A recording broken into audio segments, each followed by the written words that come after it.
Então, a gente hoje chega finalmente aqui a nossa, né, oitava aula. Por um lado, aí, antes de tudo, eu já queria agradecer a todos pela participação, né, bastante profícuo aqui os nossos encontros. E, ao final, eu vou deixar uma atividade, né, que deverá ser feita com entrega posterior, né, que é uma exigência que a reitoria de extensão impõe para que o curso ele tenha o fechamento, né? Mas todos fiquem tranquilos que não será nada, como eu disse aqui, como a invenção da roda. Então, hoje a gente vai falar um pouquinho sobre alguns conflitos navais na Grécia Antiga. A ideia não é fazer a descrição necessária dessas batalhas, mas a gente entender todo esse contexto, né, que vai se envolvendo e que vai se relacionar com outros pontos que a gente destacou ao longo do curso aqui, né, que seria a importância do uso do mar, né, dentro de um sistema político, né, no qual você venha a garantir hegemonias e possa, ao mesmo tempo, dissuadir, né, qualquer aventura sobre aqueles que queiram, digamos ali, obter, né, determinado poder em regiões de zonas de influência que está sobre uma potência marítima. Então, eu vou compartilhar aqui a minha tela com vocês.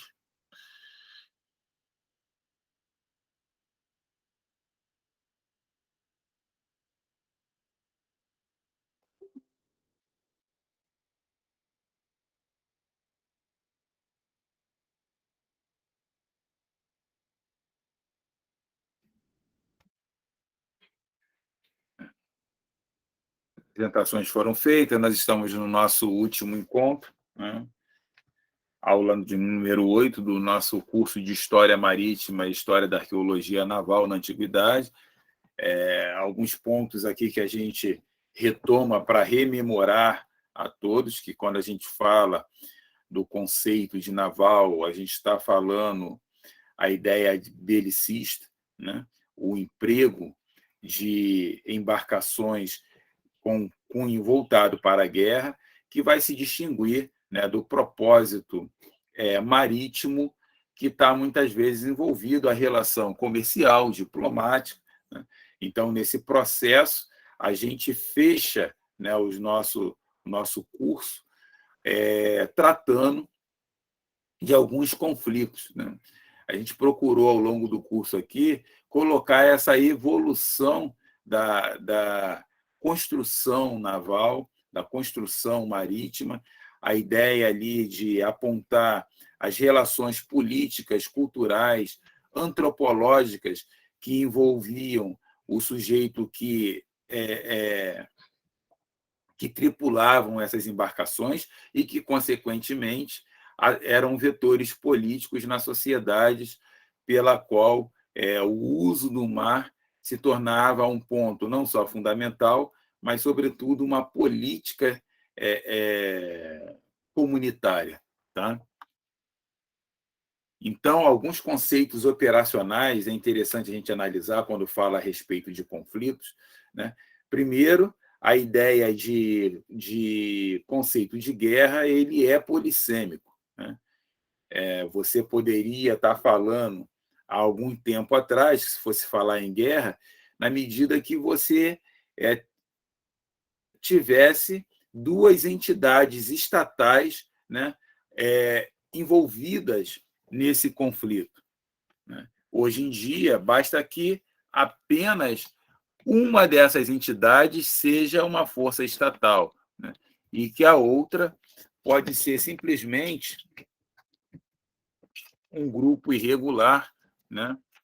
Um grupo irregular que tenha atuado, né? Ou que esteja atuando, desafiando essa força estatal. E, nesse processo, né, as guerras, de acordo aqui com Norberto Bobbio, na Teoria Geral da Política, elas podem ser justas ou injustas a depender do poder político, né? Então, o poder político ele seria o Estado propriamente dito, né? Ou, digamos, o poder central, da onde emana, né, o processo de decisão dos elementos. E, nesse processo, quando a gente fala dos conflitos e das guerras, vão existir elementos que estão diretamente imbricados a essa ação, como, por exemplo, o poder ideológico, que são os discursos construídos a legitimar, né, esse poder político, o poder econômico, que é a capacidade, né, dessa estrutura central, ela fazia a manutenção, né, da sua instituição e, consequentemente, através disso, poder ampliar ou retrair a sua zona de influência. E o ponto central ali que Bobbio pontua a respeito do poder político, que ele vai dar, né, de Max Weber, que seria a manutenção, né, ou a exclusividade do uso da força, né? E a força diferente vai se diferenciar, né, do conceito de violência, nesse sentido que a força seria toda a violência empregada por quem está autorizado. Então, quando a gente fala de guerra, vocês me perdoem, meu cão aqui, uma das coisas de trabalhar em casa são esses inconvenientes. E como a gente está gravando, fica extremamente, digamos, desagradável, mas, infelizmente, né, a gente tem esses nuances aqui. E se tratando de guerra, né? Só um momentinho.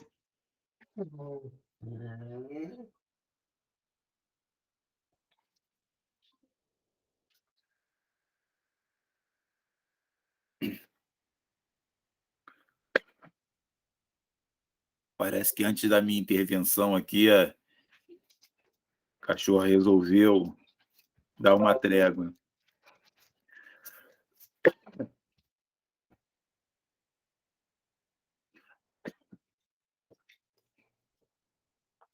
Em se tratando de guerra, né, o monopólio da força ele é um ponto exclusivo, porque o conceito de guerra exige que tenha pelo menos um elemento estatal envolvido nessa relação. Acabei esquecendo meu. Só um momentinho, gente. Eu vou buscar ali minha caneca de água.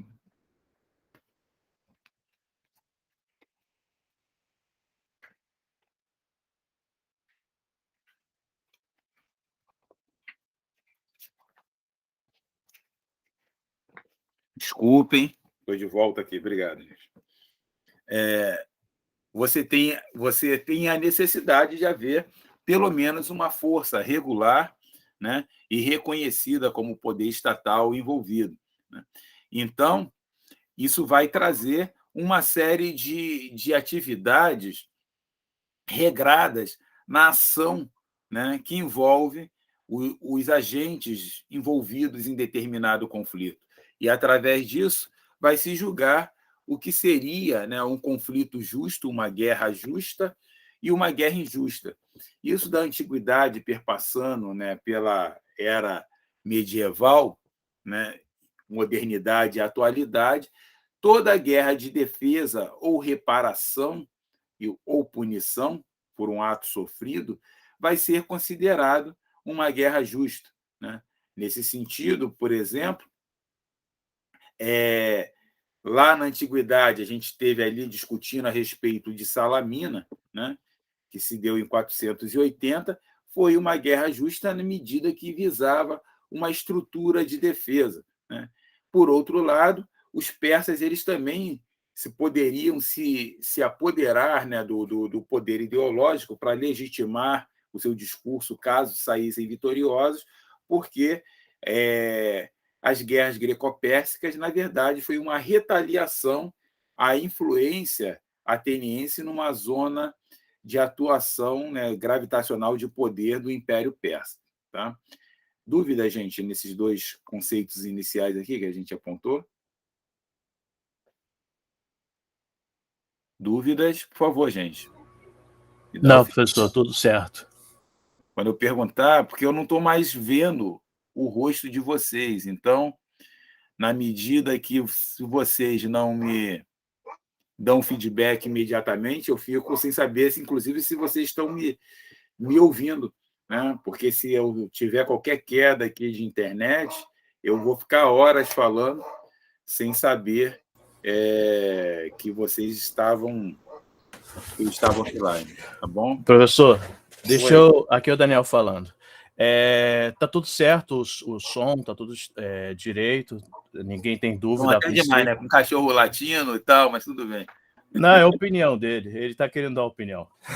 Mas tem um colega aqui, o Renan Saraiva, que parece ter uma dúvida aqui. Professor, só uma dúvida, essas guerras são as chamadas guerras médicas?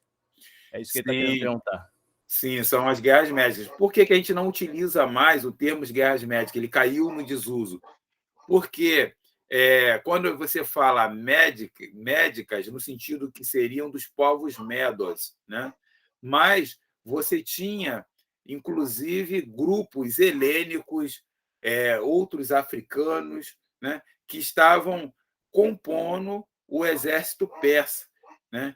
Então, elas são chamadas guerras greco-pérsicas, porque elas envolvem todo o Mediterrâneo ali que circunda ali, né? Da Ásia Menor ao continente grego. Né? Então, por isso, o termo guerras médicas acabou caindo no desuso, embora os livros didáticos, né, continuem se utilizando dele. Mas, em nível de pesquisa, é mais adequado você utilizar guerras greco-pérsicas, porque é mais amplo, ele abarca, né, ele abraça todos os grupos étnicos que estavam envolvidos nesse conflito ali. Né? Não se tratava exclusivamente de uma guerra de persas contra gregos ou de gregos contra persas, né? Mas tinha aliados gregos ali junto ao exército persa, junto à corte persa, tá ok? É nesse sentido. O Daniel, peço por gentileza que você certifique com o colega se ele se atendeu aí a expectativa dele a minha resposta.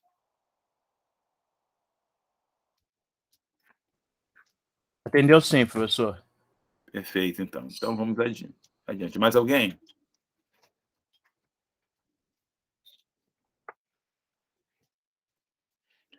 Então, outra questão também conceitual que é importante a gente ressaltar aqui, tá? Muitos vão falar de Império Ateniense, tá? Eu prefiro utilizar o termo arqué, né, que remete a uma magistratura ateniense, que é o arcontado, que é aquele líder, né, que deve governar a polis durante um determinado período, normalmente um ano, e significa comando. Né? Então, os atenienses não tinham no seu imaginário social uma concepção de império. Né? Para os romanos, o termo se torna até adequado, que eles tinham o conceito de império. E, muitas vezes, as pessoas podem confundir o conceito de império com o Império Britânico, por exemplo, no século XIX. Né? Então, a ideia de arqué, ela dá uma ideia de comando, no qual esse comando ele é legítimo porque ele é eleito entre pares, e é o que Atenas, né, dentro da que era chamada também Liga Délica, né? Eu prefiro utilizar o termo coina, porque é se reunir em prol de um único elemento. Eu vou comentar um pouquinho sobre isso. Então, o arqué, ele fala de um comando que foi legítimo porque foi eleito entre pares, e dentro desse processo, né, o comandante do arqué, ele dita as normas pela qual os estados, né, os membros dessa simaquia, dessa aliança, dessa coalizão militar, devem proceder. E, por isso, Atenas, muitas vezes, tomou medidas duras contra os seus aliados nesse processo. Tá? Então, eu utilizo e prefiro utilizar o termo arqué nesse sentido. Ele se desenvolveu em torno também um outro conceito polêmico, né? Coina délica, porque as pessoas muitas vezes vão falar liga délica. É possível, mas por que eu prefiro o termo coina? Porque o grego, né, sobretudo o ateniense, ele tinha a concepção de se reunir em prol de um elemento que tivesse legitimidade entre todos os grupos envolvidos ali. Então, por exemplo, nas guerras greco-pérsicas, o que reuniu era a sua origem comum de todos serem helênicos. Né? Então, o discurso utilizado para se defender de uma invasão persa era exatamente de que a proteção de um heleno era também a sua proteção, porque todos tinham a mesma origem. E era uma forma também de você classificar aqueles que apoiavam, né, os helênicos, que apoiassem os persas, como exatamente aqueles que são traidores da sua própria gênese. Né? São elementos que vão ser fundamentais, inclusive, para a gente entender todo um discurso que vai se sedimentar a partir de Heródoto e Tucídides a respeito dos persas como inimigos inquestionáveis, e que antes necessariamente era de um contato e proximidade muito maior. Né? Há estudos aí sobre a antiguidade que vão mostrar diversos elementos de influência, né, da cultura persa sobre a Hélade. Né? Então, é um lugar comum na historiografia dizer que, olha, Atenas foi uma potência hegemônica dentro desse arqué que se desenvolveu a partir de 480, né? A partir, melhor, 480 não, a partir de 400, vou botar 480, 490 é ter maratona, né? Uma batalha de terra, mas eu classifico ali como desembarque anfíbio, né? Eu vejo também como um conflito naval, necessariamente. Então, dizer que Atenas, né, ela tinha essa liderança pode ser uma questão de lugar comum, né? Dessa liderança unipolar, né? Conceito aí muito utilizado pela Regina Cândido, né? Numa obra de 2016 que ela escreve Atenas, a liderança unipolar sobre o mar Egeu. Né? Mas o que nos interessa e se torna muito mais importante é falar do seu projeto marítimo. Né? Houve um projeto de estruturação dessa hegemonia, dessa liderança unipolar. Não foi um acaso, né? Digamos, Atenas se tornar essa liderança dentro do mar Egeu. Alguma pergunta, gente? Ficou claro alguns pontos que eu coloquei aqui?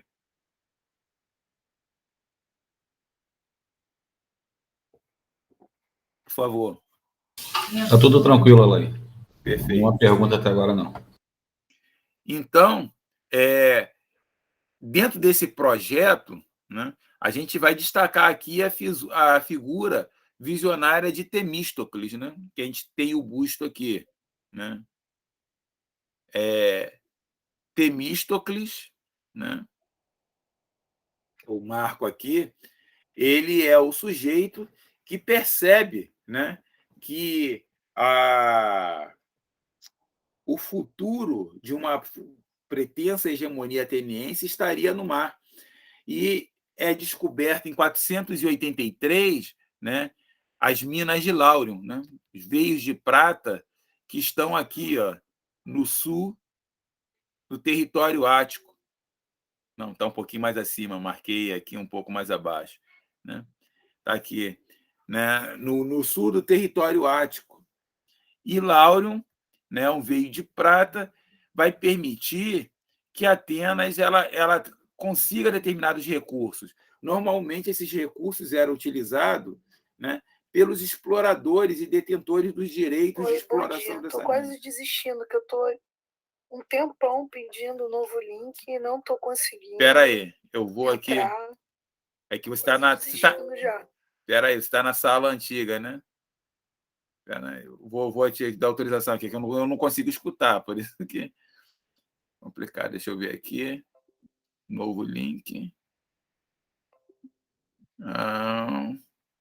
Só um momentinho.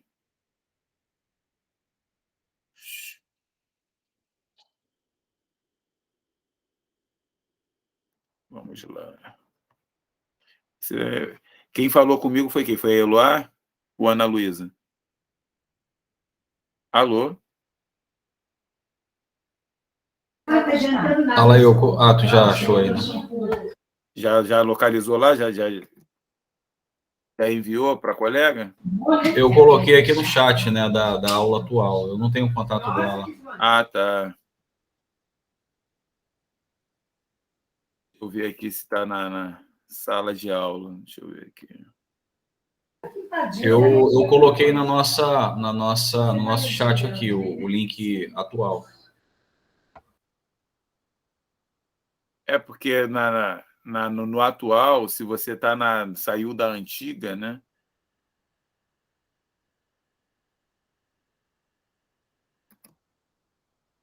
Saiu da antiga, você acaba não permitindo essa percepção. Agora sim. Conseguiu? Se você quiser, eu coloco lá na sala do Google. Coloque lá, então, por favor. Eu vou continuar a aula aí que eu coloco lá. Perfeito. Eloá, foi você que tinha se comunicado ali?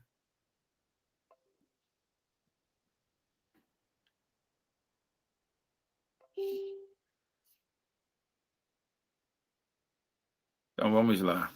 Vamos dar seguimento aqui.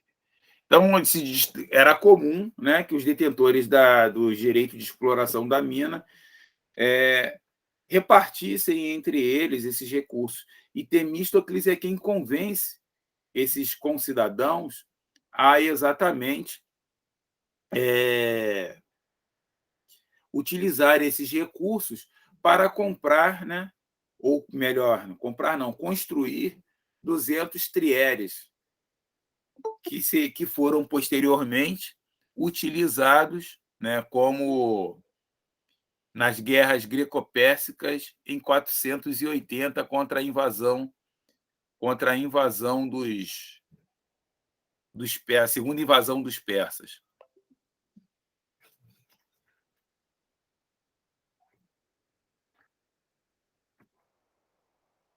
Então, nessa toada, né, nesse tom, se torna mais importante analisar a aprovação dessa proposta de Temístocles pela Assembleia, né, que exatamente permitiu a Atenas, ao mesmo tempo, manter comércio ativo e, sobretudo, criar um processo dissuasório através do mar, ou seja, negar o uso do mar aos seus potenciais adversários, né? E, gente, ficou claro aqui esse ponto? Ficou sim, professor. Obrigado. Agradeço, então.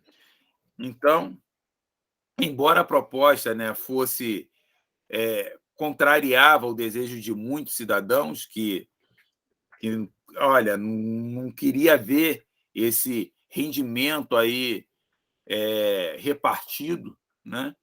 Mas a Assembleia acabou votando. Então, o poder, né, dissuasório, não, né, persuasivo de Temístocles se torna um elemento fundamental, né? Então, a gente teve a possibilidade já de analisar, inclusive passar um vídeo sobre o conflito de Salamina, que se deu em 480, né? Foi uma batalha naval, propriamente dita, né? Combate diretamente no mar, e que Atenas teve aquele protagonismo numa relação, né, de 3-1. E aí vem a grande questão, né, que muitos colocam: decidiu a sorte não só da Grécia, mas talvez da Europa? Ao mesmo tempo que a afirmação é ousada, ela é polêmica, né? Porque pode ser que não. Mas, por outro lado, como a cultura ela não é algo estático, né? Na medida que os persas conseguissem avançar, digamos, a sua influência sobre o Ocidente, muita coisa sofreria transformações que não seria a herança que nós temos, né? Sob a perspectiva filosófica, sob a perspectiva bélica, sobre a perspectiva cultural, né? Então, é um elemento ali que, ao mesmo tempo, é polêmico, é ousado, mas que também não é equivocado falar que a vitória dos gregos em Salamina, né, e posteriormente no ano seguinte, né, em Plateia, acabaram decidindo aí a sorte ocidental a esse esquisito. Então, induzidos a combater em Salamina nos finais de setembro, os contingentes navais fenícios e gregos, né, que estavam a serviço persa, eles vão ter essa derrota esmagadora e obrigou Xerxes a abandonar qualquer projeto de ocupação da Hélade ocidental, né? Então, ele vai perder o remanescente do que sobrou da sua tropa em Micale, né? Que é o conflito que eu selecionei para a gente fazer uma breve análise aqui. Tá bom, gente? Aqui a gente tem do lado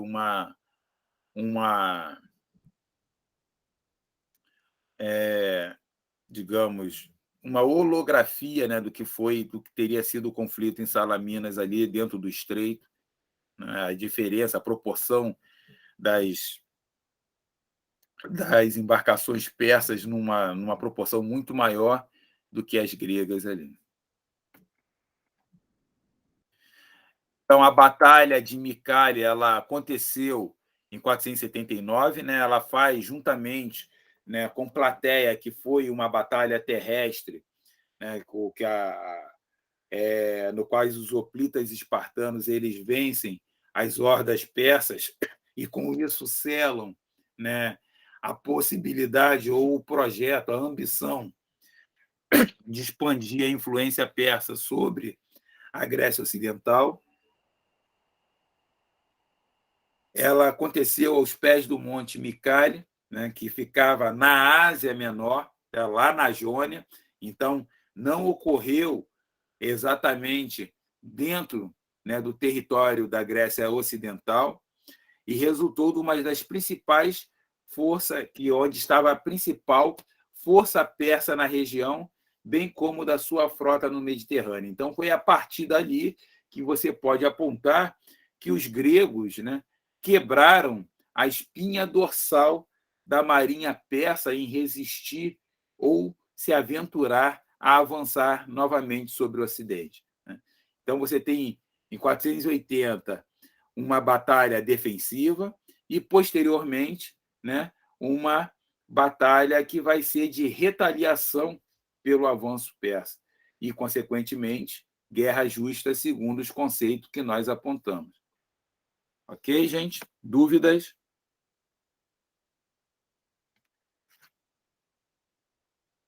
Então, aqui a gente tem, né, sobre o conflito, né, um pequeno mapa que vai mostrar aqui, ó, Micale, nessa aqui, ó, pequeno ponto, né, nessas ilhas aqui na Ásia Menor. Então, eles vão sair daqui e avançar, e aqui estava, né, digamos, as principais forças persas, né, mantendo como protetorado do Império Persa, embora eles ainda dominassem aqui o Helesponto, né, no sexto, que impediria a passagem para Bizâncio, consequentemente para o Mar Negro, né, da onde sai muito metais preciosos a esse propósito. Outro ponto interessante a gente analisar, né, que é a questão do Império Persa, a dimensão todo em verde, né, que vem aqui pela costa ocidental, né, e chega próximo, né, a Tessália. Outra questão são os aliados persas que a gente tem aqui, ó, nessa região da Tessália, né, muito bem colocado aqui, e as cidades gregas neutras, que a gente vai encontrar nesse ponto aqui. Ok? Então, o comandante das forças helênicas era um Leotíquides, né? Deixa eu ver aqui, tem alguém aqui pedindo solicitação de entrada. Só um momentinho. Leótiques. É o Gabriel. Acho que agora aqui eu já posso fechar outra sala, não tem mais ninguém.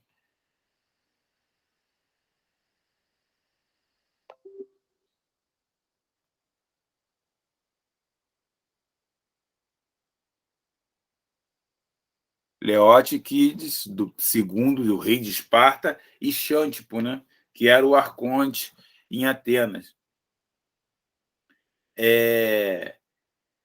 E o comandante persa, né, das forças persas, chamava Tígranes, de acordo com Diodoro Sículo, né?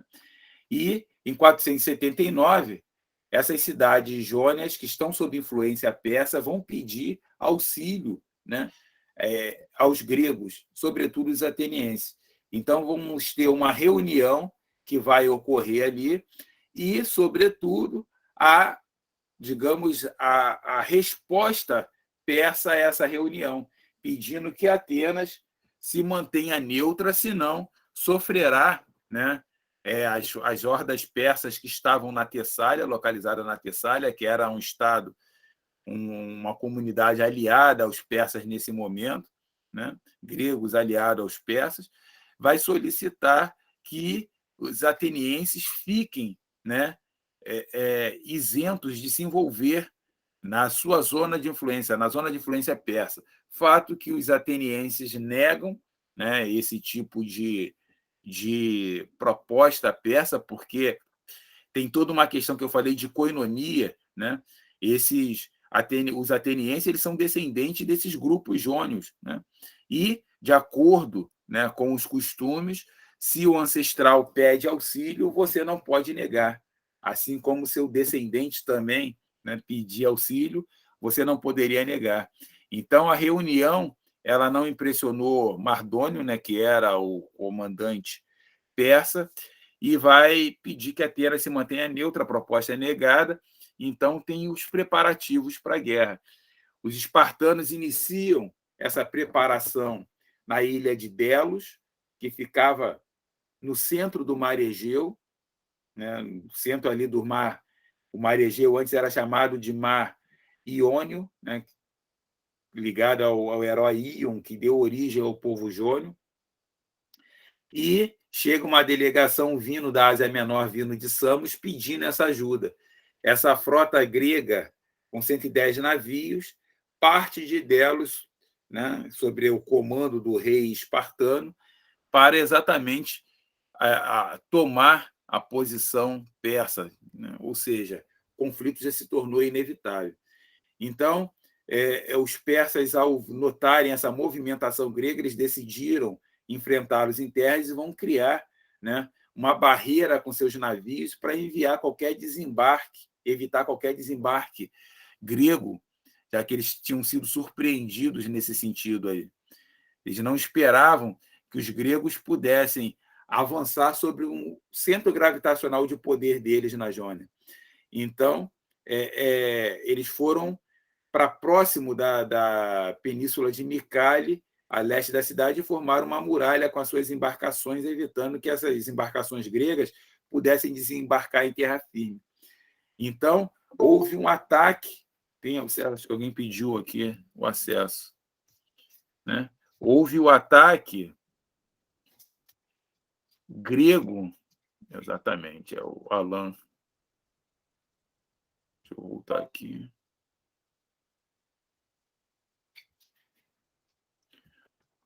Houve um ataque grego, tanto por mar quanto por terra, né?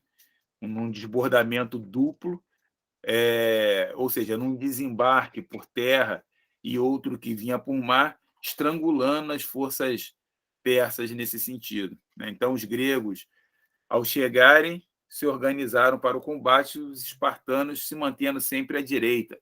Essa ideia de se manter sempre à direita também era uma tradição, né, no qual as forças melhor preparadas deveriam se manter.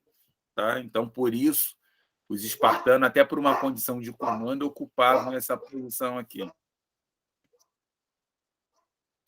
Os atenienses atacaram primeiro pela praia e conseguiram forçar os persas a se retirarem para um forte construído no local. Os atenienses avançaram, capturaram esse forte e os sobreviventes, né, desse conflito acabaram fugindo e foram apoiar, né, digamos ali, os resquícios, né, do que sobrou da tropa que estava em Mileto, né? Então, os demais ali foram alcançar Sardes. Então, a gente tem aqui, ó, deixa eu apontar novamente aqui, né? Espartanos que vão desembarcar, atenienses que vão avançar sobre um forte, cercando por duas frentes, tá? Então, quando os espartanos chegaram, o acampamento persa havia sido pilhado pelos atenienses e seus navios destruídos. Ao voltar para Samos, eles discutiram os movimentos seguintes, né, que seria feito a partir disso. Então, aqui uma pequena imagem que coloquei como se fosse a tomada desses fortes, e os espartanos já vendo, né, que a maioria daquela população local ali, eles tinham origem jônia, né, que era uma ancestralidade ateniense. Eles exatamente propuseram que os gregos não ocupassem, não ficassem ocupando, né, essa região ali, mas que retornassem, né, ao continente grego. Os atenienses, contudo, eles não queriam perder as suas colônias que estavam localizadas ali, propuseram aceitar essa proposta espartana caso essas colônias formassem uma liga contra a Pérsia. Então, a partir da Batalha de Micale, né, no qual os gregos saem vitoriosos, que é uma batalha que é, ao mesmo tempo, marítima, né, contando com um desembarque anfíbio, você vai ter ali a semente do que formaria a Liga Délica 2 ou 3 anos posteriormente, né? A Liga Délica ela vai se consumar, né, em 477, mas em 478 você tem o decreto da sua criação, né, que seria você criar meios de evitar qualquer invasão persa sobre a comunidade helênica. Então, o centro dessa liga, né, da Coina Délica, eu chamo de Coina exatamente porque eles se reuniam exatamente em Delos, que seria o centro do mar Jônio, né, chamado na ancestralidade de Mar Iônio, se referindo ao mar, ao herói, né, Íon, que era, digamos ali, o Arquegeta, né, o pai de todos os povos iônios, e então tinha um fundamento de criar essa ideia dessa coalizão militar voltado para uma ancestralidade. Por isso eu prefiro utilizar o termo coina, né, de ideia de coinonia, do que simplesmente liga, né, do que coalizão bélica, como muitas vezes a gente vai encontrar em alguns livros. Tá bom, gente? Ficou claro essa questão aqui? Ficou sim. Dúvidas? Ficou assim, professor. Obrigado, tá?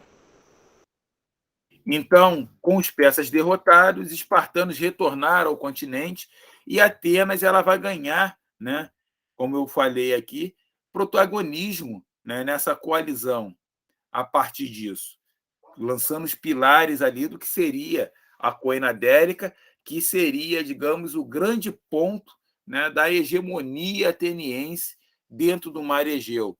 Então, ela começou a exercer um poder cada vez maior na região, ampliando esse poder, e se tornou inevitável que, posteriormente, fosse ocorrer a Guerra do Peloponeso, porque, na medida que Atenas expandia, ela acabou ferindo também os interesses espartanos dentro dessa mesma região no Mar Egeu, e os persas, muito espertos, eles negociavam né, negociaram a todo instante isso, chegando a ponto de 449, por exemplo, reconhecer os direitos atenienses sobre essas colônias que estão localizadas na Ásia Menor, né? Uma forma deles se manterem, evitar que gregos pudessem expandir, né, para o leste, ou seja, em direção ao Oriente, onde estava o Império Persa, e, ao mesmo tempo, eles continuassem mantendo comércio, continuassem mantendo hegemonia política, já que muito desses reinos, muito dessas cidades, estados, né, acabavam mantendo relação direta com os persas, inclusive dando apoio a eles. Pergunta, gente? E, nesse contexto, já que não temos perguntas, né, vai se estabelecer a ideia de poder naval por parte dos atenienses. E lembrando aqui que o conceito de poder naval, né, ele está ligado à capacidade bélica de dissuadir e de ditar normas no mar. E esse poder naval, sea power, né, cunhado aí, descrito ou muito bem trabalhado pelo Alfred Thayer Mahan no final do século XIX, em 490, ele vai apontar que esse poder naval ele se divide pela força bélica e pelo poder marítimo, né, que envolve a capacidade de comércio e construção dos meios navais, né? Então, a batalha tanto de Salamina quanto de Micale vai ser uma garantia, um exemplo dessa garantia de como o poder naval ele é fundamental, né, digamos ali, para a ascensão e permanência, né, do poder de determinadas hegemonias, e que pode ser uma reflexão até nos dias atuais. Olha a questão que a gente está tendo, por exemplo, envolvendo ali a compra dos submarinos, né, dos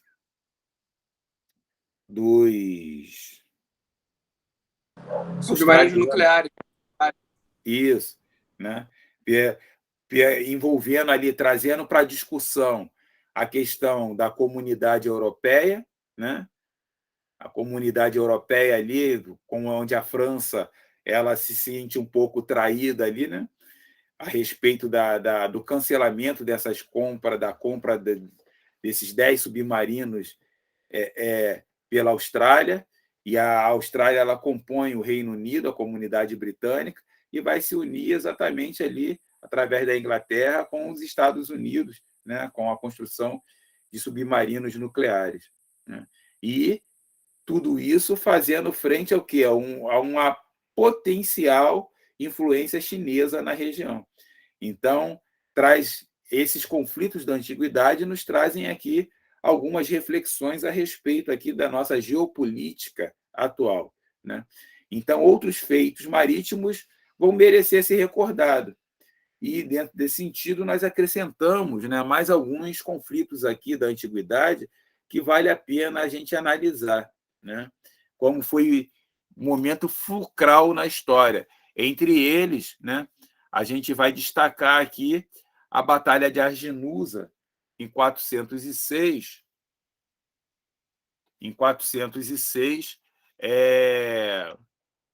no qual os atenienses, né, vão sair vitoriosos sobre as investidas espartanas, né, na sua zona de influência.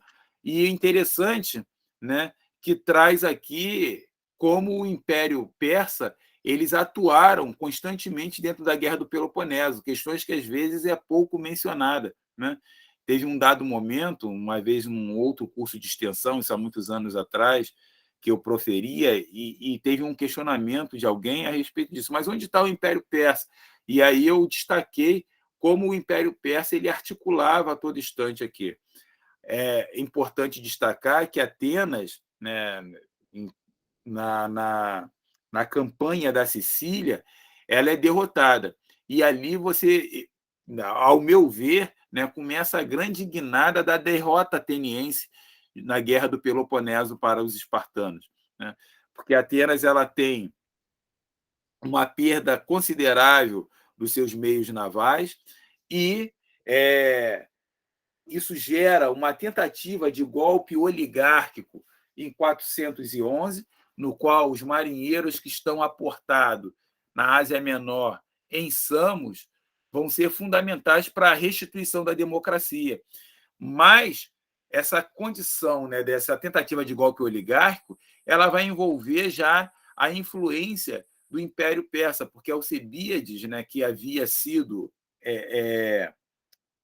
digamos, exilado de Atenas, já que ele foi acusado da mutilação das Hermas, ele, com articulações e apoio persa, pretendia voltar para Atenas e colocar ali, né, um grupo de oligarcas que fossem pró os interesses persas. E como houve essa resistência, ele reúne, isso em 411 ainda, ele reúne, né, os estrátegos que estavam aportados em Samos, onde estava a boa parte da frota ateniense, que destitui aqueles que eram pró-oligarquia e coloca aqueles que são pró-democracia, e os marinheiros restituem a democracia em Atenas. Entre eles, a gente vai ter aqui, por exemplo, um membro importante, que é Terâmenes, né? Terâmenes, ele vai ser um articulador para essa restituição da democracia, e que Alcebíades volta como a Atenas, ele que havia sido exilado, como acusado ali de ter mutilado as Hermas, né, as estátuas de Hermes, ele volta como salvador da democracia. E Atenas, ela começa gradativamente, né, a conseguir ganhar expressividade, ganhar fôlego dentro do conflito da Guerra do Peloponeso. E em 406 você vai ter a Batalha de Arginusa, né? Arginusa são essas pequenas ilhas que estão localizadas aqui. Deixa eu ver se com a caneta fica melhor para me marcar. Né? Então, nós temos aqui, ó, as ilhas Arginusas aqui, ó. Do lado, nós temos Lesbos, né? Está aqui nessa região aqui. E o grande ponto é o quê? Você tem a influência ateniense aqui, ó, controlando todo o comércio, esse ponto aqui que vai para Bizâncio e manter comércio com o Mar Negro, os persas tendo interesse em manter o controle sobre esse grupo aqui, vai começar a apoiar os espartanos contra os atenienses, ao mesmo tempo mantendo a capacidade, né, de negociação que estão aqui. Né? Sobretudo, Alcebíades ali, ele tem o seu apoio dentro de determinados grupos junto à corte persa. Outros grupos espartanos também vão estar nessa disputa negociando aqui. E em 406, se os atenienses perdem Arginusa, consequentemente, eles perdem, né, esse controle aqui sobre Egos Pótamos, né, que são o controle sobre a passagem aqui no que é hoje o Estreito de Dardanelos, né, o chamado Helesponto na Antiguidade, que vai dar acesso a Bizâncio e o Mar Egeu. Então, os persas começam a apoiar os espartanos, e para não perder essa posição aqui, os atenienses, inclusive, vão recrutar seus escravos, né, sobre a proposta de liberdade, para que eles tripulem os trieres atenienses. Né? Então, o conflito ele vai ocorrer, como a gente vê aqui em detalhe melhor, aqui próximo na ilha de Lesbos, visando tomar Arginusa. Né? Então, de um lado, tinham os atenienses retaliando Mitilene, e do outro, o apoio espartano. As duas principais documentações, Lesbos era pró-Esparta, tá? As duas principais documentações que servem de base para a gente analisar esse conflito é Xenofonte, as helênicas, e Aristóteles, a Constituição de Atenas. Pergunta, gente. Professor. Oi. A colega aqui, Cristina, não entendeu muito bem qual foi a acusação feita para Alcebíades. Vamos lá, vamos retornar. A gente está em 406 falando aqui do conflito de Arginusa, mas vamos voltar lá em 415, 414, né? Na tentativa, né, de tomada na chamada Campanha da Sicília. A Sicília era digamos ali, uma região neutra, rica em cereais. Atenas dependia desses cereais, tá?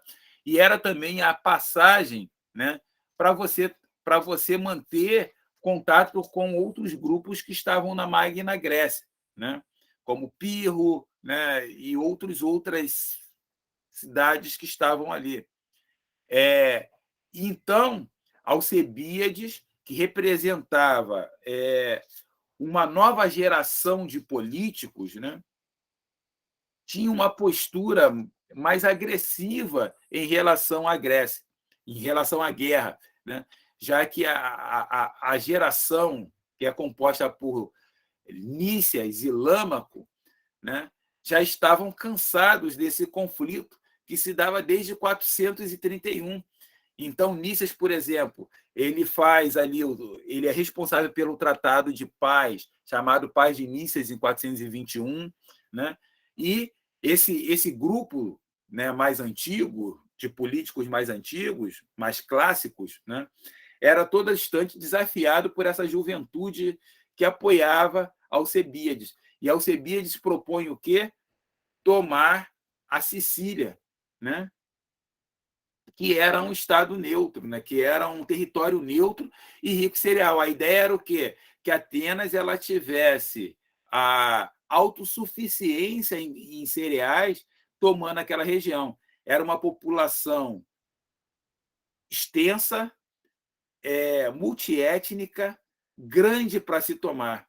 E fato é que Alcebíades sai vitorioso, né, na Assembleia, conseguindo apoio para a tomada da Sicília. Tá? Então, é feito um esforço muito grande para se tomar a Sicília. Tem ali Tucídides, ele relata, né, foi uma das mais grandiosas operações navais atenienses. Então, houve uma você reunir um número muito grande de embarcações e de contingente marinheiro para fazer essa tomada dessa praça fortificada que era a Sicília. O fato é que, na véspera, né, da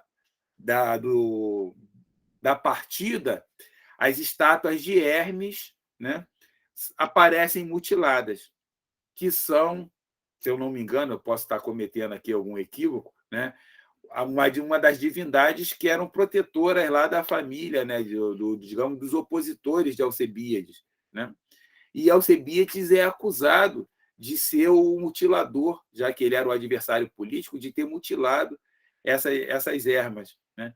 Então, é autorizado que vá como estratego nessa campanha da Sicília Alcebíades, Nícias e Lâmaco, né?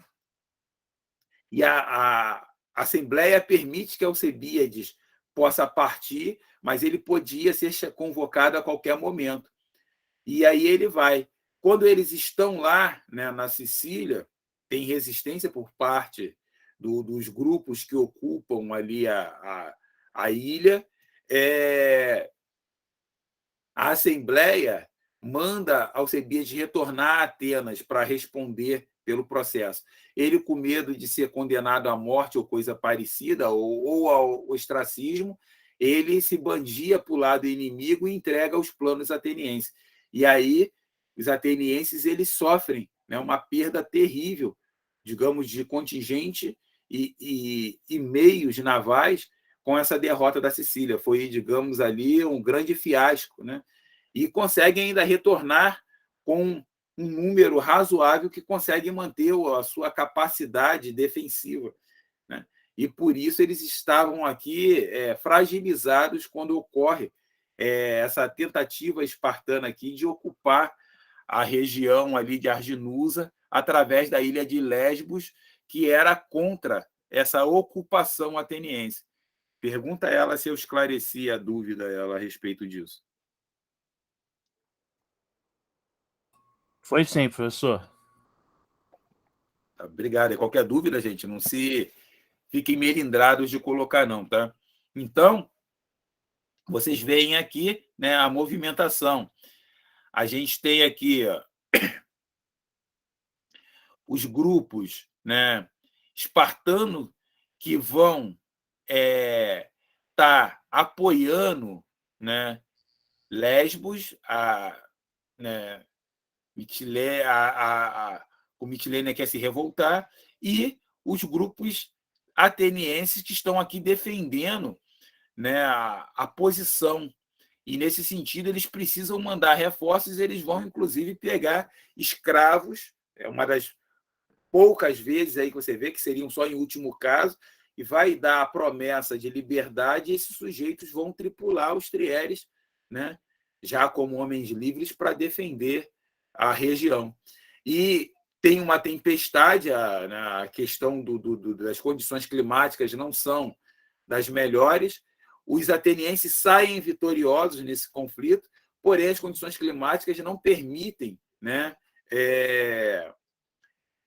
você repatriar corpos dos náufragos. E aí vem a grande questão, né, que vai acontecer, porque 10 estrátegos, 10 generais, né, vão ser condenados à pena capital por conta de não repatriar esses corpos. E vai ser, digamos ali, se Atenas já estava abalada com a questão da Sicília, não tinha se recuperado ainda, essa questão vai fazer falta, né, no ano seguinte, na próxima batalha que a gente vai analisar, que vai ser Egos Pótamos, né? Então, Aristóteles e Xenofontes vão apontar a respeito desse processo de condenação, e Aristóteles vai mostrar das falhas que ocorreu nesse processo, porque muitos dos estrátegos condenados estavam entre as vítimas, né, como náufragos. Mas, no entanto, segundo Aristóteles, houve um problema ali. Cada um deles tinha que ser julgado de maneira isolada, e a Assembleia, né, alguns membros na Assembleia, entre eles Sócrates, vão defender a ideia que eles têm que ser julgados no pacote. E no pacote você vai condenar 10 homens experientes, né, no conflito, e que em 405 vai fazer muita falta na batalha de Egos Pótamos. Pergunta, gente? Ficou claro aqui? Ficou, gente? Sem pergunta, Alaí, até agora. Perfeito, tá? Então vamos adiante, né? Só que, relembrando, eu botei mais alguns pontos aqui para a gente falar a respeito de Lesbos, né, desse apoio ao espartano. Era componente dessa coina délica, mas ela tinha aspirações, né, de abandonar essa aliança, né, militar chamada de Simaquia, desde o início da Guerra do Peloponeso, só que estava ali mantida contra a sua vontade pela força marítima ateniense. Na medida que essa força marítima ela foi fragilizada, acabou tendo que vamos dizer, essa revolta, né? E então, em 406, as tropas de Calicrátida sitiou Lesbos, e os atenienses enviaram uma tropa de socorro, mobilizando todos os homens em idade de combater, inclusive escravos. Tá, ok? Ainda, né, aproveitando aqui o slide, nesse duro combate, os atenienses perderam 25 trieres, um total de 150, e continuaram com o domínio do local. A tripulação das embarcações naufragadas não pôde ser socorrida, como nós apontamos, e esses estrátegos, mesmo sendo vitoriosos, foram acusados e condenados pela Assembleia. Esse processo, né, que eu já havia antecipado, né, ficou conhecido como evidência do poder de uma democracia radical, que muitos vão criticar, chamar de oclocracia, porque você começa a cometer atos que vão ser, como a gente chama na atualidade, o tiro no pé, né, porque vão agir contra você posteriormente, porque o Demos ele simplesmente quis reforçar o seu poder de atuação e não refletiu estrategicamente o quanto que aqueles homens poderiam ser úteis.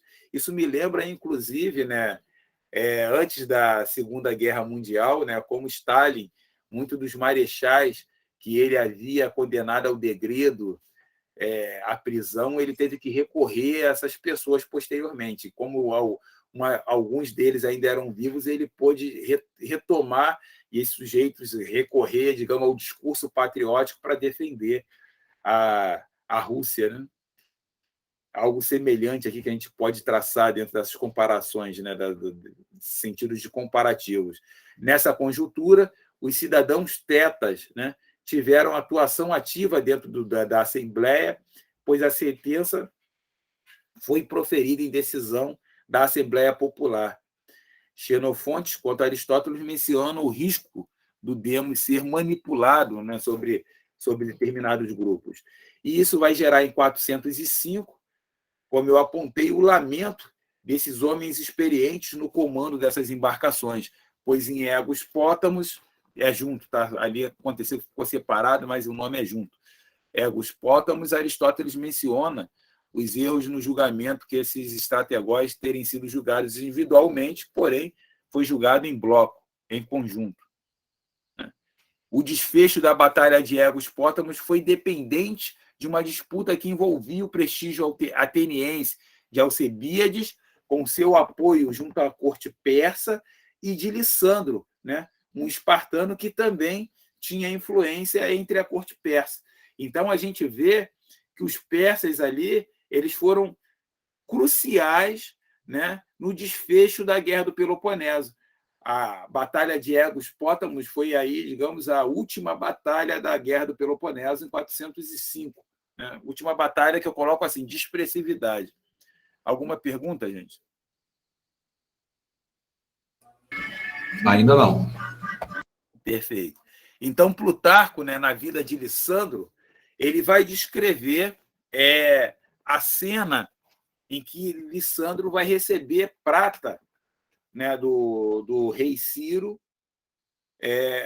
para prestar mais além da prata, um auxílio, né, de 10.000 dáricos para os espartanos lutarem contra os atenienses na Batalha de Egos Pótamos, ou seja, vai permitir que Esparta invista numa marinha e, através de um cerco sobre o Pireu e sobre a posição de Egos Pótamos, como vocês viram que estavam lá naquele mapa, lá no Helesponto, né?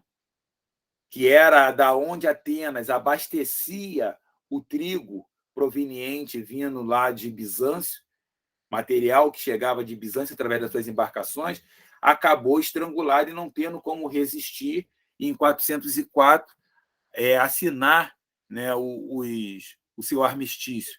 Então, sobre as relações de Lissandro com os persas, Plutarco, na vida de Lissandro, irá afirmar que ele teria se aproximado de Ciro, se queixando do descaso, né, do sátrapa Tissafernes no socorro aos espartanos, né? Querendo apontar que, olha, Tissafernes, né, que era membro da corte de Ciro, eu não lembro aqui se era sobrinho, se era genro, eu sei que tinha uma proximidade de parentesco, né, da sua amizade com Alcebíades. E o fato é que Ciro acolhe, né, essa solicitação de Lissandro.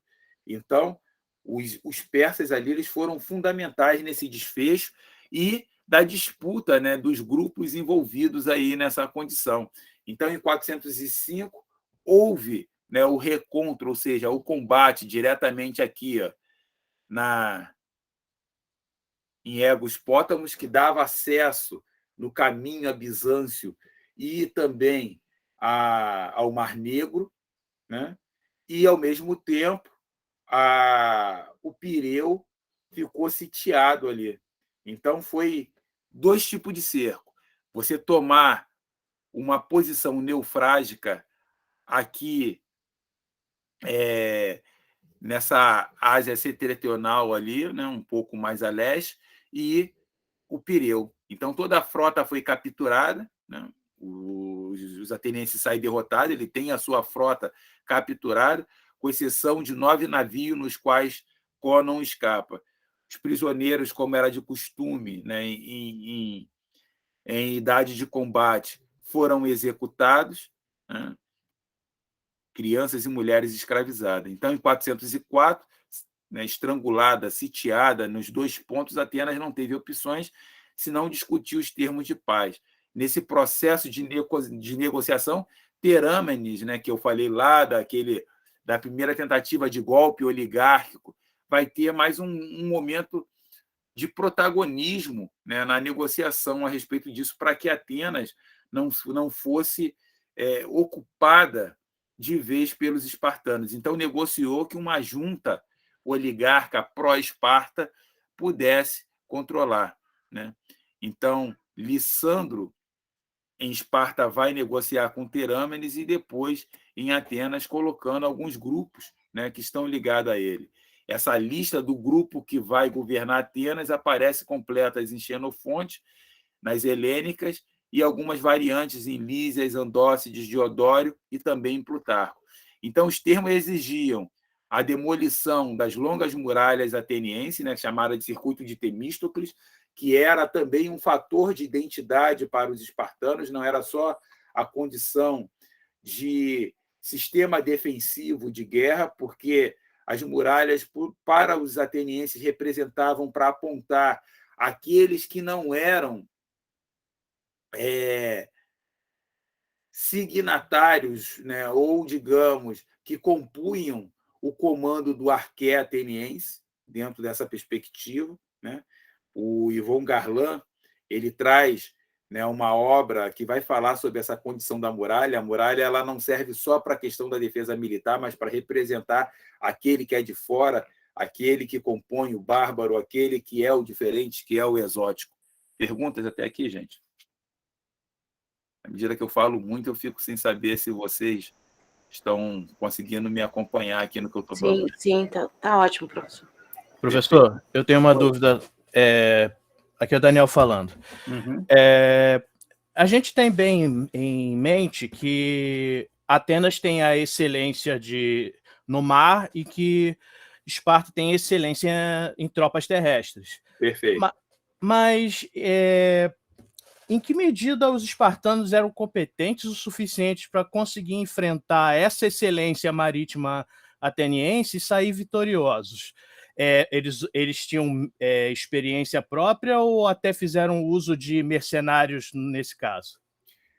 São 2 pontos aí que vão responder a tua questão, tá? Primeiro, a condição marítima ateniense, ela já vinha combalida desde 415 na campanha da Sicília, né? Eles vão perder muitos meios navais. Depois, 406, eles têm a perda de 10 generais no momento que é crucial da guerra, em que eles estão tentando ainda se recuperar, né, desse baque. Depois, a atuação do Império Persa nesse sentido, que vão, através da sua marinha, apoiar os espartanos, né? Então, a marinha persa vai fornecer meios adequados para que os espartanos tenham meios navais de forçar, ou seja, de quebrar a espinha dorsal do poder ateniense, né? Então, esse é o grande ponto, e que torna aqui, né, a Batalha de Aigos-Pótamos uma condição necessária para a gente analisar essa questão do poder naval. A partir do momento que você não tem mais os vetores dissuasórios e você exatamente tem o seu adversário obtendo apoio e proeminência naquilo que antes era a sua, digamos, a sua expertise, você não tem muito o que fazer, né? Atenas, inclusive, ela vai capitular nesse 1 ano de cerco porque a população está faminta, né? Aqui, onde está esse círculo vermelho que eu coloquei aqui, de Aigos-Pótamos, você vinha todo o trigo ali, elementos que eram, né, circulavam, vindo de Bizâncio ali, metais preciosos, madeira que vinha lá do Mar Negro, outros que vinham ali de Anfípolis, que está na Trácia, onde Atenas também, em 422, ela começa a perder posição, né? Então, você começa a analisar a Guerra do Peloponeso, mostrando alguns pontos centrais que Atenas pode ser considerado um erro na medida que ela perde posição, mas procura manter a guerra e não aproveitar, né, os momentos de paz que é colocado. Porque, por exemplo, em 406, quando eles saem vitoriosos na batalha de Arginusa, os espartanos fazem uma proposta de paz e eles se recusam, né? Poderiam ter aceito, né? Mas como na história não tem o e se, são aquelas condições em que as críticas que vai fazer a democracia radical, onde o poder do demos, a massa se torna cega. Ela simplesmente quer decidir. Ela simplesmente fecha os olhos e toma decisões que depois as pessoas venham a se arrepender, né? Te respondi aí, Daniel? Sim, respondeu. Eu tinha levado em conta o enfraquecimento da marinha ateniense, mas como eu vi que a Pérsia tinha apoiado Esparta com 10.000 dáricos, se eu não me engano, foi esse o valor, eu fiquei em dúvida se eles tinham feito um apoio apenas financeiro ou se também tem outras coisas mais amplas. Eles também deram meios navais, né? Com dinheiro você pode quase tudo, né? Você contrata mercenário, você compra os seus adversários, você tem uma série de elementos que pode ser feito aí você tendo recursos. Lembrando que foi graças a recursos de prata que Atenas pôde aparelhar a sua marinha lá em 480. Né? Tá certo. Obrigado, professor. Nada, eu que agradeço aí pela pergunta. A entrega, uma segunda condição desses termos, a entrega de todos os navios, exceto um pequeno número, né, que servia para Atenas só manter suas relações diplomáticas e pouco comércio, né, não manter um comércio de expressividade, que atenderia, inclusive, ao comandante espartano local, o regresso para a terra natal dos exilados que Atenas protegia no seu território. Né? Então, esses sujeitos iam voltar para a sua terra natal, consequentemente, estariam condenados à morte lá pelos espartanos na sua terra pátria, que estava sendo ocupada por uma influência espartana ou persa, a adoção dos mesmos amigos e inimigos que os lacedemônios. Então, Atenas se tornava, né, uma extensão de Esparta, porém, né, como meios de evitar resistência, permitiu que uma junta oligarca, né, que ficou conhecida como os 30, pró-Esparta, governasse Atenas. Esses 30 fizeram, né, ações terríveis em Atenas, condenaram diversos inimigos políticos à morte e à prisão, e isso acabou lá na frente, né, levando a resistências, no qual Terâmenes, mais uma vez, vai atuar na segunda tentativa desse golpe oligárquico, debelando, né, a ação desses chamados 30 em 400. Né?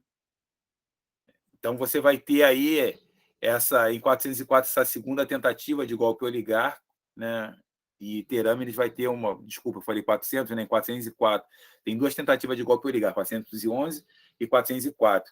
Então, 403, Atenas já tem de novo a sua democracia estabelecida, porém, ainda muito dependente de Esparta, porque ela não tem embarcações para enfrentar Esparta, ela não tem meios de abastecer a cidade com cereais, que era uma deficiência sua, e isso vai gerar determinados elementos que posteriormente vai gerar a Guerra de Corinto, em 495, que, consequentemente, vai possibilitar a fundação da Segunda Liga Helênica, né?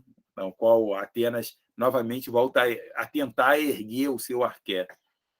Pergunta, gente? Se não há dúvidas, tá? Teremos dívidas.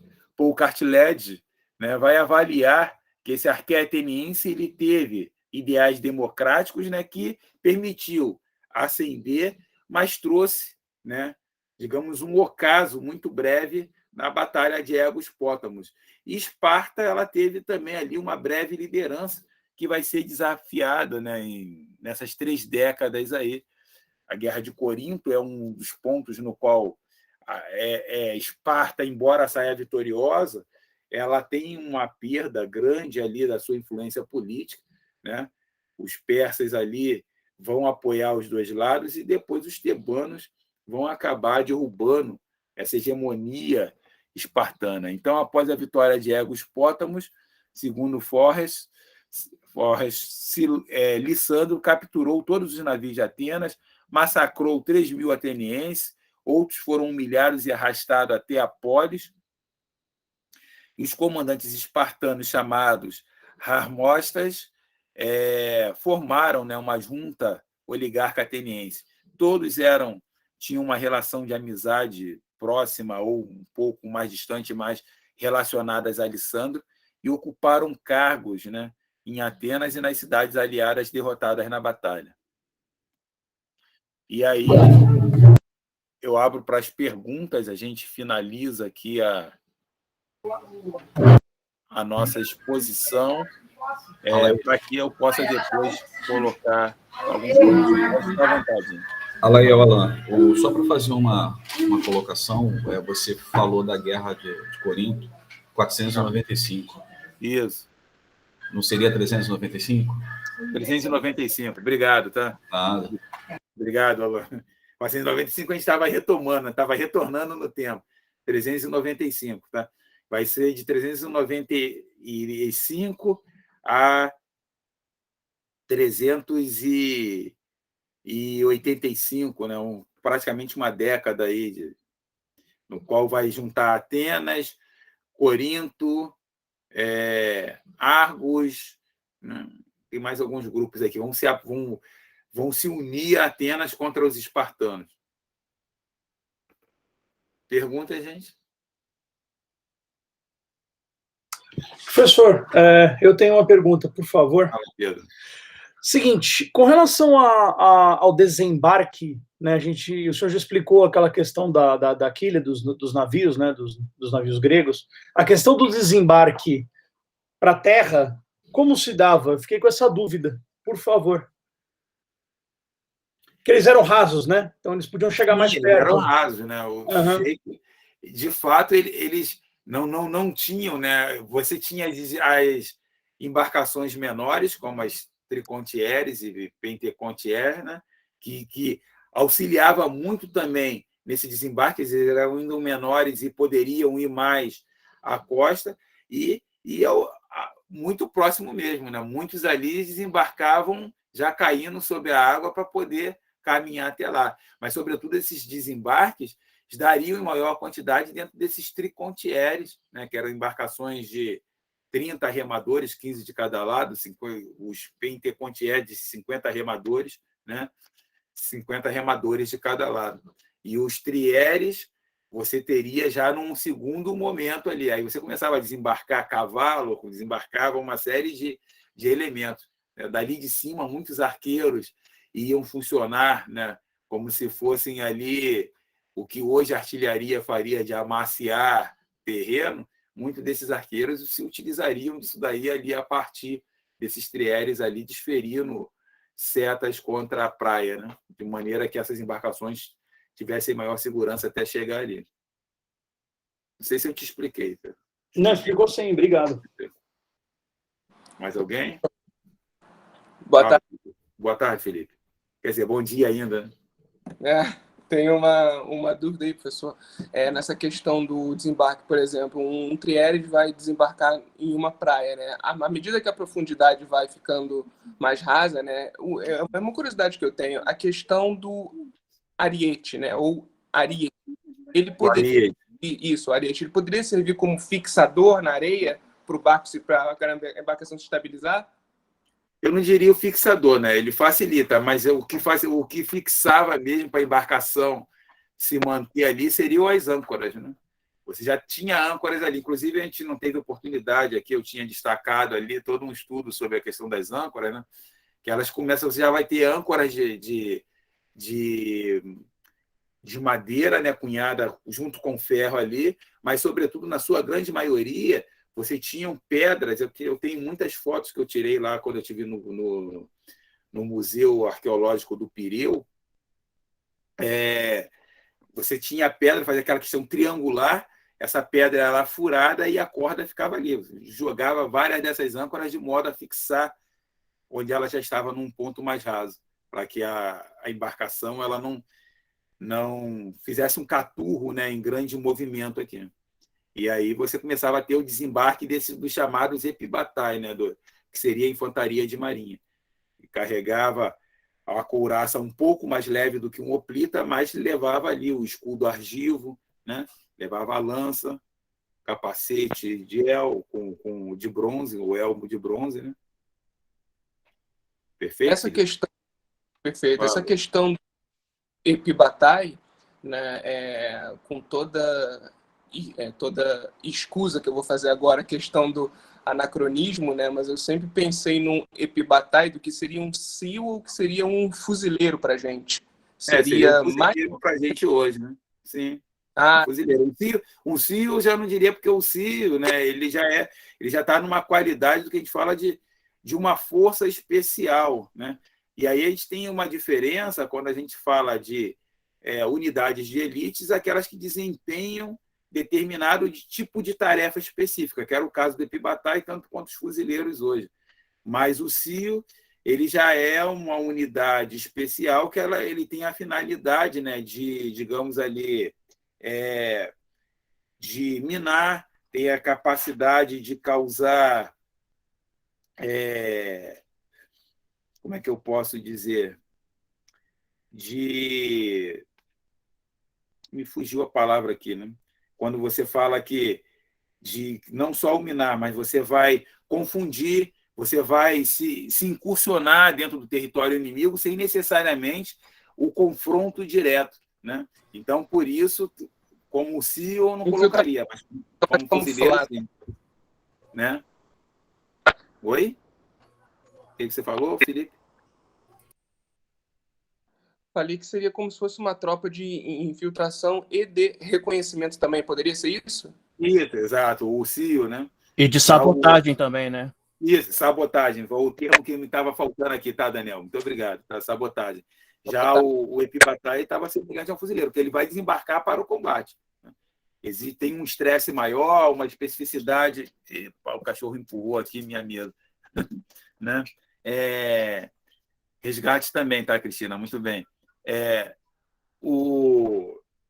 Já o fuzileiro não, ele desembarca para combater. Tem uma condição de estresse que a tropa pede, tem uma especificidade do combate em relação ao desembarque, beleza. Né? Mas vai, digamos ali, de peito aberto para o combate. É uma condição diferenciada da condição do CIO. Né? Então, o Epibatai ali seria um fuzileiro, se a gente utilizar aqui a comparação, né?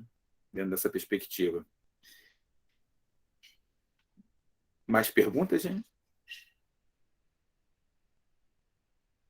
Não? Então, olha só. A respeito da atividade, tá? Eu vou pedir para vocês me entregarem aí no prazo de uma semana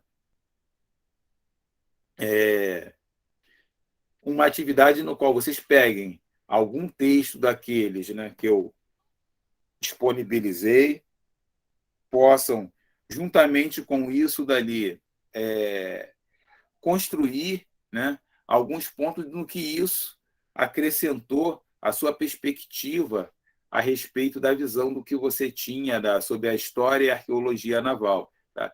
E aí é válido as análises que vocês fizeram nas aulas. Tá? Como eu falei, eu não estou inventando a roda, é uma questão aqui que a gente precisa fazer para constar. Né?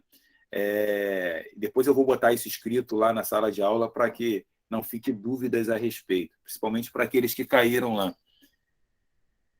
Mais dias, já tem gente pedindo socorro. 15 dias tá bom então, né, Cristina?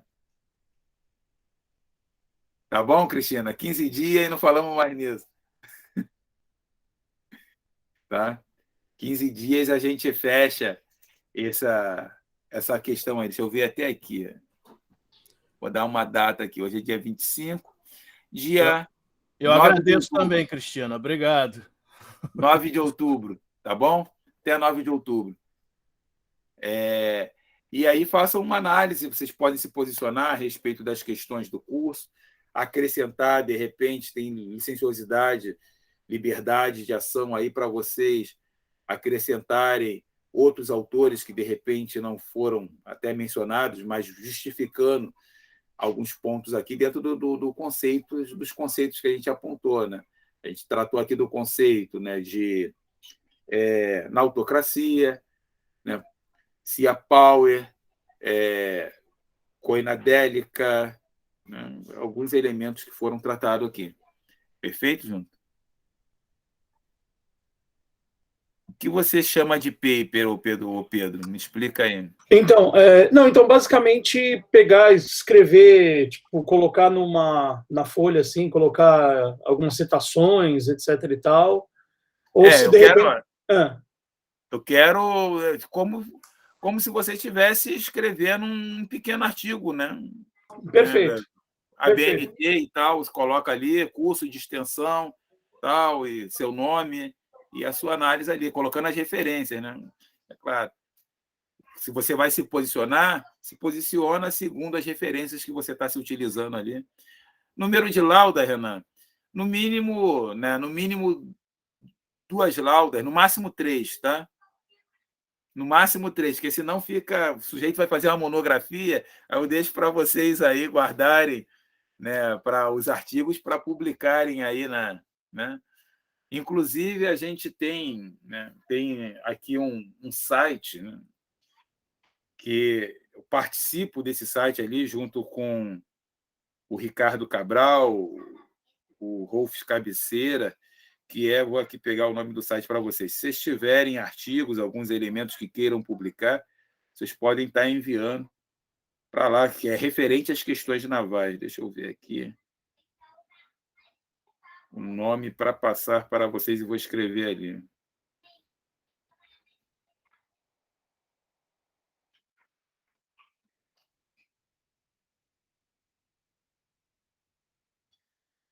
Deixa eu ver aqui.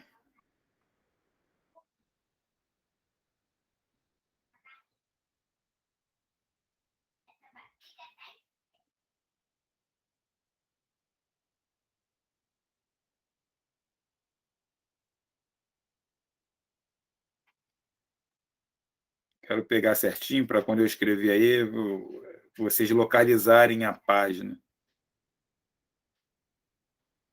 História militar, deixa eu ver aqui.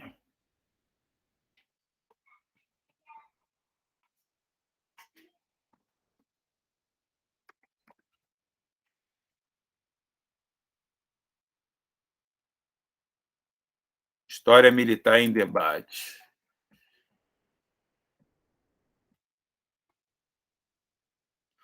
Vocês fiquem à vontade, se tiverem aí desejo de publicar alguma coisa, fiquem...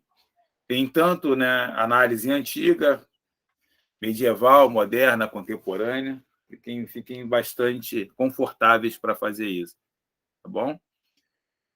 Pergunta, gente? Nenhuma mais pergunta? Gente, eu queria aqui, né, ao findar a nossa atividade aqui, tá agradecendo aí a contribuição de vocês, a parceria, tá? Qualquer coisa que vocês precisarem, vocês têm meu e-mail, né, que é o ipibatai@outlook.com.br, tá? E qualquer coisa que estiver precisando, podem me procurar ou no NEA ou pelo meu e-mail, né? E queria mais uma vez aí dar meu abraço fraterno. Outras oportunidades, espero poder estar contando com vocês aí. Bom? Professor, pode ficar estabelecido o seu e-mail como envio oficial para esses trabalhos? Vamos lá. Para os trabalhos, eu vou dar outro e-mail aqui, né? Que esse e-mail, o que acontece? Que é o do Classroom. Eu vou botar a atividade lá, vocês vão... Melhor, não vou dar outro e-mail, não. Porque esse outro e-mail é o que está ligado ao Google. Eu vou colocar a atividade lá no Classroom, escrita, para não ter dúvidas, e aí vocês vão fazer a devolutiva, né, na data. Porque ali o Classroom, ele já me faz o mapeamento das tarefas que foram entregues. Então, eu vou saber certinho quem foi que me entregou para evitar qualquer extravio aí. Tá bom, gente? Professor, o senhor vai postar Não, depois Leandro. no Google Classroom o enunciado direitinho do que é para fazer? Eu vou colocar lá, tá? Vocês vão pegar lá. Aí eu aproveita e põe o e-mail que deve ser enviado junto. Tá. Porque lá na atividade você vai responder, mas eu vou disponibilizar. E em último caso, vocês vão mandando no e-mail, né? Porque, Ok. se tiver algum problema, porque lá no Classroom ele já tem a atividade, inclusive eu tenho como dar a devolutiva, né, da análise para vocês, já fica claro ali do que eu li, das minhas considerações a respeito dos trabalhos.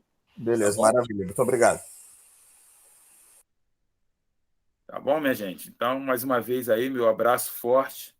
Qualquer coisa, façam um sinal de fumaça, como fala-se na antiguidade, né? As sinalizações aí que eles se utilizavam, sinal de fumaça, espelho, fogo, tambor, qualquer coisa do tipo. Abraço forte. Obrigado, Alair. Grande abraço aí. Obrigado, colegas. Obrigado. Aguardando a parte 2. Quem sabe, aí, vamos ver. A volta dos que não foram, né? Pois é. Tchau, gente. Valeu. Tchau, tudo de bom. Obrigado, professor. Obrigado pelo curso aí, pelo aprendizado. Vamos mudar. Ainda está gravando, tá, Laí? De medicação. Segura mais um pouco aí, mano. Terminar aqui a gravação.